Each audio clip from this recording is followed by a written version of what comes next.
మాజీ శాసనసభ్యులు సోదరులు పువ్వాడ అజయ్ గారు, గౌరవనీయులైన మరొక మాజీ మంత్రివర్యులు సోదరి మరి రాష్ట్రంలోని గిరిజనుల సంక్షేమం కోసం అనుక్షణం పరితపించిన ఆడబిడ్డ గౌరవనీయులు మాజీ మంత్రివర్యులు శ్రీమతి సత్యవతి రాథోడ్ గారు, గౌరవ రాజ్యసభ సభ్యులు మీ అందరికీ సుపరిచితులు పెద్దలు వద్దిరాజు రవిచంద్ర గారు, గౌరవనీయులైన సీనియర్ మాజీ శాసనసభ్యులు సీనియర్ నాయకులు ఖమ్మం జిల్లాలో అందరికీ సుపరిచితులు అన్న సత్తుపల్లి మాజీ శాసనసభ్యులు సండ్ర వెంకటవీరయ్య గారు, గౌరవనీయులు మాజీ శాసనసభ్యులు పెద్దలు కొండపాల కోటేశ్వరరావు గారు, ఖమ్మం జిల్లా పరిషత్కి మొన్నటిదాకా చైర్మన్ గా వ్యవహరించిన పెద్దలు అన్నగారు కమల్ రాజ్ గారు, మరొక మాజీ శాసనసభ్యులు అన్న తాటి వెంకటేశ్వర్లు గారు, గౌరవనీయులు ఖమ్మం జిల్లా వైరా నుంచి గతంలో ప్రాతినిధ్యం వహించిన మాజీ శాసనసభ్యురాలు సోదరి చంద్రావతి గారు, పెద్దలు మాజీ డిసిసిబి అధ్యక్షులు కురాకుల నాగభూషణం గారు, సోదరులు ఆర్జేసి కృష్ణ గారు, సోదరులు కర్ణాటి కృష్ణ గారు, పట్టణ పార్టీ అధ్యక్షులు నాగరాజ్ గారు, వేదికపైన ఆసీనులైన గౌరవనీయులైన మా కార్పొరేటర్ సోదరులకి సోదరిమణులకి, వేదికపైన ఉన్న సీనియర్ నాయకులందరికీ పేరు పేరున, అదేవిధంగా వేదిక ముందు ఈరోజు ఇది అనుకోని ప్రోగ్రాము. అజయ్ గారు ఏదో ఇక్కడ హెలికాప్టర్ దించుతున్నా అని చెప్పారు కానీ ఇంతమంది వస్తారని చెప్పలేదు. మరి అనుకోని ప్రోగ్రాం కూడా ఇంతమంది మా సోదరులందరూ ఉత్సాహంగా వచ్చేసినందుకు మా ఆడబిడ్డలు కూడా ఈ తోపులాటలో కూడా ఇంత ఉత్సాహంగా వచ్చినందుకు మీకు కూడా ప్రత్యేకంగా ధన్యవాదాలు. మా మీడియా మిత్రులకు కూడా ప్రత్యేకంగా ధన్యవాదాలు. ఇవాళ మనకి సరిగ్గా తెలంగాణ ప్రజలు 2 దఫాలుగా మనకు అవకాశం ఇచ్చినారు. పెద్దలు కేసీఆర్ గారి నాయకత్వంలో కొత్త రాష్ట్రంగా ఏర్పడ్డ తెలంగాణ ఒకవైపు బుడి అడుగులేస్తూనే మరొక వైపు ఒక పటిష్టమైన పునాది కొత్త రాష్ట్రానికి వేయాలనే ఉద్దేశంతో చాలా నిర్మాణాత్మకంగా ప్రణాళికాబద్ధంగా 10 సంవత్సరాలు మనం పనిచేసిన విషయం రాష్ట్రంలోని అందరికీ తెలుసు.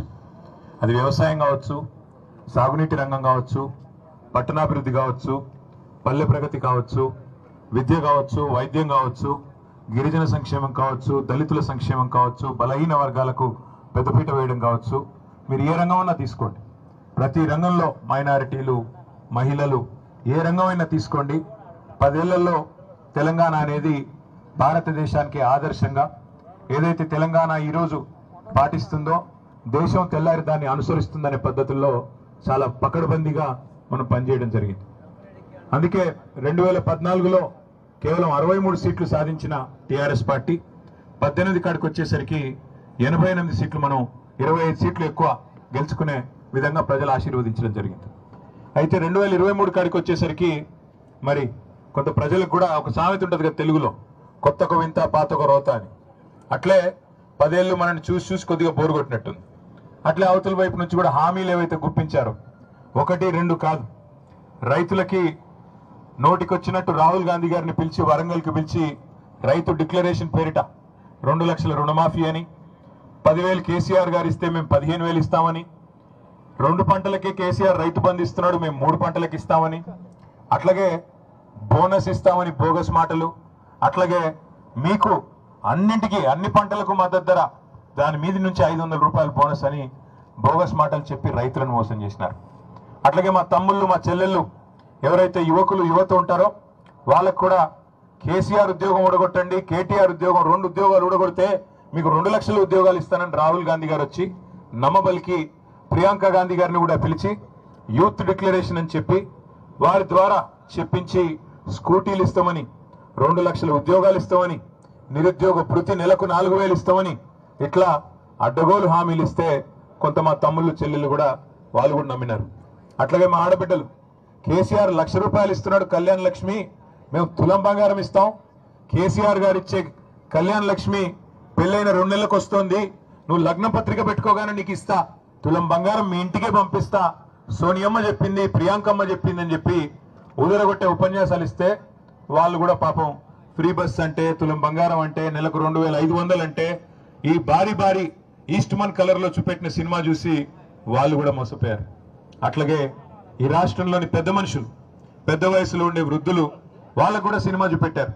కేసీఆర్ ఇంట్లో ఒకరికే ఇస్తున్నాడు, ముసలవ్వకో ముసలయ్యకో ఇస్తున్నాడు, మాకు అవకాశం ఇస్తే కేసీఆర్ ఇచ్చే 2,000 ఏముంది, మేము 4,000 ఇస్తాం, ఇంట్లో ఒకరికి కాదు 2కి ఇస్తాం, అత్తకి 4,000, కోడలికి 2,500 అని చెప్పి నమ్మబలికితే పాపం వాళ్ళు కూడా మోసపోయినారు.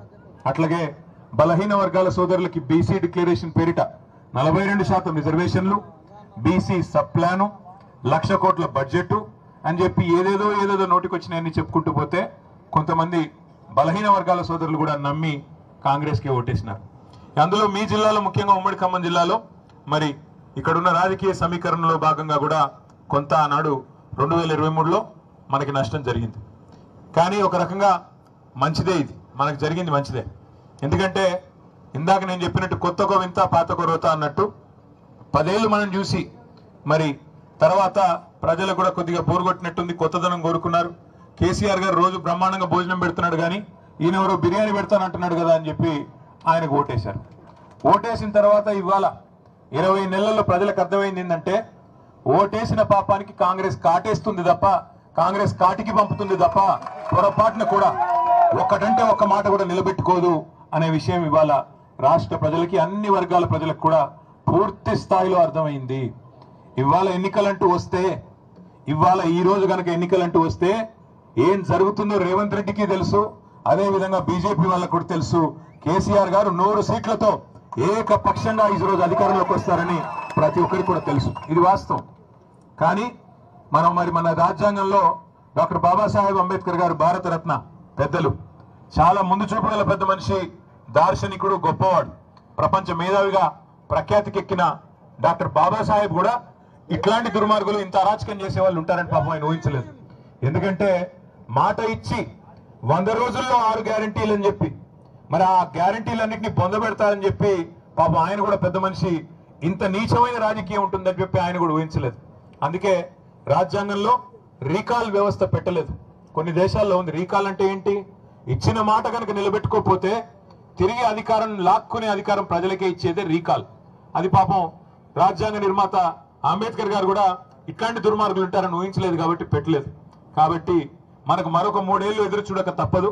ప్రజలకు కూడా మరొక 3 ఏళ్ళు, మరి ఒక్క తప్పు ఓటు వేసినందుకు 5 ఏళ్ళు శిక్ష పడుతుంది అనేది అర్థం కావడానికి కూడా మరి ఈరోజు వారికి కూడా సమయం ఆసన్నమైంది. కానీ ఒక రకంగా మంచిదే. ఎందుకంటే ఎప్పుడైనా సరే జీవితంలో నార్మల్గా ప్రతిరోజు అన్ని సవ్యంగా సాగుతుంటే జీవితం విలువ అర్థం కాదు. ఎప్పుడు కూడా మనకి మన చుట్టూ ఉండే మనుషుల విలువ తెలవాలన్నా, లేదా ఒక నాయకుడు విలువ తెలవాలన్నా, ఇంకోవైపు ఒక ప్రతినాయకుడు ఉంటే దాని విలువ అర్థమవుతుంది. ఈరోజు అదే జరుగుతూ ఉంది తెలంగాణలో. ఎందుకంటే గుర్రం విలువ తెలవాలంటే అప్పుడప్పుడు గాడిదని కూడా చూడాలి కదా. ఇవాళ అందుకే కాంగ్రెస్ అనే గాడిద ఇవాళ తెలంగాణలో సృష్టిస్తున్న అరాచకం చూసి మరి రైతులు గుండెలు బాదుకుంటా ఉన్నారు. చూస్తున్నారు మీరు, మీ జిల్లాలో 3 మంత్రులు, 3 మునగాళ్ళలాగా పోజులు కొడుతూ తిరుగుతూ ఉంటారు. ఒక ఆయన బాంబులను తిరుగుతున్నాడు. ఆ బాంబులు పోయిన దీపావళి కన్నాడు, ఇప్పటిదాకా పేలట్లేదు. ఆయన పేరు అందుకే పొంగులేటి కాదు, బాంబులేట్ అయిపోయింది పాపం. ఇంకా 2 మంత్రులు ఉన్నారు. ఒక ఆయన బిజీగా కమిషన్లలో బిజీగా ఉన్నాడు, ఇంకొక ఆయన వ్యవసాయ మంత్రిగా. మరి ఆయన ఏం చెప్తున్నారో, రైతులందరూ ఇవాళ ఎరువుల దుకాణాల ముందు లైన్లలో చెప్పులు పెడుతుంటే మళ్ళీ ఆనాటి రోజులు వచ్చాయని పాటలు పాడుకునే దుస్థితి వస్తే మరి ఆయన ఏం చేస్తున్నాడో నాకైతే తెలియదు. 2 లక్షల టన్నుల ఎరువులు ఇవాళ కొరత రాష్ట్రంలో ఉన్నమాట వాస్తవం. ఎరువుల దుకాణాల ముందు చెప్పులు, ఆధార్ కార్డులు పెట్టి మళ్ళీ ఆనాటి రోజులు వచ్చినాయి, నికృష్టమైన రోజులు కాంగ్రెస్ పాలనలో అని వాళ్ళ రైతులు వాపోతున్న రోజులు ఖమ్మం జిల్లాలో కాదు, రాష్ట్రం అంతటా కనబడుతున్న మాట వాస్తవం. అందుకే నేను అనేది, మనం ఓటేసేటప్పుడు ఆలోచించుకుని ఓటేస్తే తప్పకుండా మనకి సరైన నాయకత్వం ఉంటే లాభం జరుగుతుంది తప్ప ఎవరిని పడితే వాళ్ళని గెలిపిస్తాం, వాళ్ళు ఆ రోజు చెప్పిన మాటలని మోసపోతామంటే తర్వాత బాధపడడం తప్ప ఇంకోటి ఉండదు. వాస్తవానికి ఇవాళ మనకు ఒక మంచి అవకాశం ఉంది. సరే, శాసనసభకి ఎన్నికలు 3 ఏళ్ళు ఉండొచ్చు కాక, కానీ వేదిక మీద కూర్చున్న వాళ్ళందరం కూడా మేము మీకు మాటిస్తా ఉన్నాం. రేపు రాబోయే రోజుల్లో, రాబోయే ఆగస్టు లేదా సెప్టెంబర్ మాసంలోనే స్థానిక సంస్థల ఎన్నికలు జరుగుతూ ఉన్నాయని చెప్పి మరి వార్తలు వస్తూ ఉన్నాయి. మీ అందరికీ, ఇక్కడికి వచ్చిన మా సోదరులందరికీ మీకు మాటిచ్చేది ఒకటే, మీరు మా కోసం శాసనసభ ఎన్నికల్లో, పార్లమెంట్ ఎన్నికల్లో ఈ వేదిక మీద కూర్చున్న వాళ్ళ కోసం మీరు కష్టపడ్డారు. ఇప్పుడు మా వంతు మేము మీకోసం కష్టపడతాం. ఎంపీటీసీలుగా, జెడ్పీటీసీలుగా, అదేవిధంగా కౌన్సిలర్లుగా, కార్పొరేటర్లుగా పోటీ చేయాలనుకునే సోదరులకి నేను చేసే విజ్ఞప్తి ఒకటే, దయచేసి నడుం బిగించండి. ప్రభుత్వం మీద ఇప్పటికే ప్రజలకి వాంతికి వచ్చినంత కోపం ఉంది, అంత ఇబ్బందిగా ఉంది.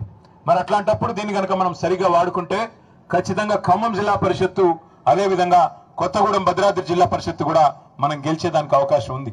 అట్లాగే మున్సిపాలిటీలు కానీ మండలాలు కానీ మీరు యువకులు ముఖ్యంగా ముందుకొచ్చి కాంగ్రెస్ ను చీల్చి చెండాడి వాళ్ళు చేసిన మోసాన్ని కనుక ప్రజలకు సవ్యంగా విడమర్చి చెప్పగలిగితే అద్భుతమైన ఫలితాలు సాధించే అవకాశం మన ముందే ఉంది. ఎందుకంటే మీ జిల్లాలోనే ఈ అవకాశం ఎక్కువ ఉంది. ఎందుకంటే గొప్ప ఆశతో ఏదో చేస్తుంది కాంగ్రెస్ అనే ఒక ఆశతో మీ జిల్లాలో ఆ పార్టీకి 9 సీట్లు కట్టబెట్టారు. గెలిచిన మన ఒక ఎమ్మెల్యే కూడా వాళ్ళలోనే కలుపుకున్నారు. ఇప్పుడు మొత్తానికి 10కి 10 వాళ్ళే ఉన్నారు. అదేవిధంగా ఎంపీ గారు కూడా వాళ్ళే గెలిచారు. కాబట్టి మనం అడిగే హక్కు మనకు ఉంది. ఈరోజు ప్రధాన ప్రతిపక్షంగా ఖచ్చితంగా ప్రజల పక్షాన అడిగే హక్కు మనకే ఉంది. ఎందుకు అంటే ఇచ్చిన ప్రతి మాట నెరవేర్చేదాకా ఎన్ని అక్రమ కేసులు పెట్టినా, ఎన్ని రకాల అపసవ్యపు మాటలు మాట్లాడినా, ఎన్ని రకాల డైవర్షన్ పాలిటిక్స్ చేసినా వదిలిపెట్టే సమస్య లేదు. రేవంత్ రెడ్డి భరతం పట్టే బాధ్యత, కాంగ్రెస్ భరతం పట్టే బాధ్యత మనందరం సమిష్టిగా తీసుకుందాం.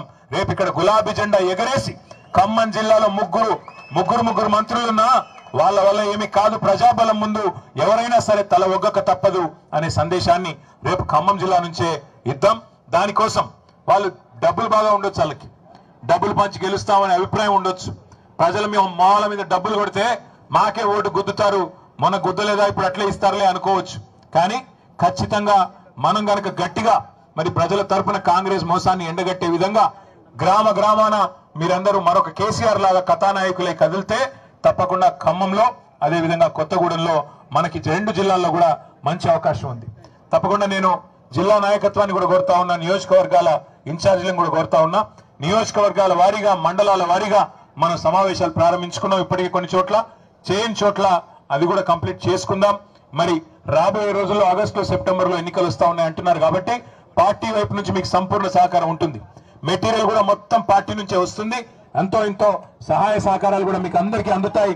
తప్పకుండా మీరందరూ ఎక్కడి వాళ్ళు అక్కడ కథానాయకులై కదిలితే మన పార్టీకి మళ్ళీ తిరిగి ఖమ్మం జిల్లాలో అద్భుతమైన విజయాన్ని నమోదు చేసే అవకాశం ఉంది అని చెప్పి మీ అందరూ కూడా విజ్ఞప్తి చేస్తూ, ఇంకా 3-4 కార్యక్రమాలు ఉన్నాయి కాబట్టి అక్కడికి వెళ్లేదానికి మీరు పర్మిషన్ ఇవ్వాలని చెప్పి కూడా కోరుతూ, జై తెలంగాణ, జై కేసీఆర్.